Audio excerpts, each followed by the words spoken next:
The girl was horrified to see the corpse suddenly twitch eerily. The next second, it vanished. She immediately realized there was something underwater, so she shouted loudly to warn her companion ahead. However, the distance was too great, and her ears were filled with water, which meant her companion couldn't hear a thing. In order to save the woman before the creature attacked, the captain quickly deployed the inflatable boat, and immediately began paddling frantically with the girl. Since the group had just survived a plane crash, and hadn't slept or eaten for a day and a night, rowing was extremely difficult. Just then, the shark behind them was already within striking distance. The next second, she felt excruciating pain in her calf, but the shark didn't drag her into the deep water.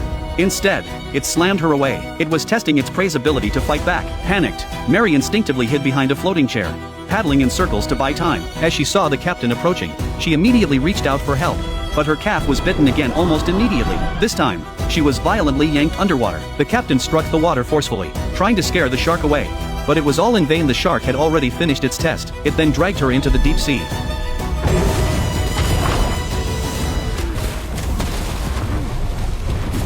Meanwhile, the middle section of the plane crashed onto the reef, but it still couldn't escape the shark's attack. An instructor was dragged into the water. But there seemed to be more than one attacker underwater. They fought furiously over the prey, which gave the old man time to escape. He swam desperately, and the students pulled with all their might.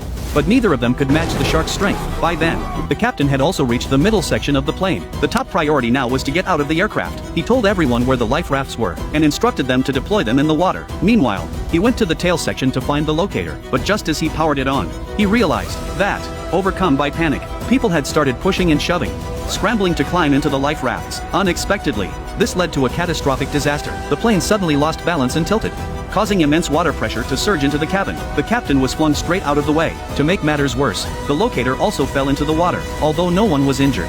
Fear had completely consumed them. Stories of survival at sea began to surface, people fighting each other for food, and drawing lots to select an unlucky victim to be eaten. These words made the air in the lifeboat freeze instantly. Everyone instinctively avoided eye contact with one another. They waved their arms frantically, hoping the plane would come down to rescue them. But clearly, no one had spotted them. As they watched the plane fly away, fear engulfed them once more, and so they endured from day into night, with no sign of rescue in sight. Everyone was utterly exhausted. Some drifted off into a drowsy sleep, while others reminisced about happier times. The food on the life raft had long since been devoured, and death seemed inevitable. Just then, a roar pierced the darkness. The rescue helicopter had finally arrived. As flares lit up the night sky, their fear vanished in an instant. The joy of imminent rescue filled everyone's hearts. But unexpectedly, in the blink of an eye, a rescuer was swallowed by a shark. Immediately afterward, the helicopter lost balance and crashed. Before anyone could react, a fishing boat in the distance spotted them. The pilot immediately fired a flare to pinpoint their location, but the fishing boat just sat there, motionless. Can't get past the reef. We need to go to them.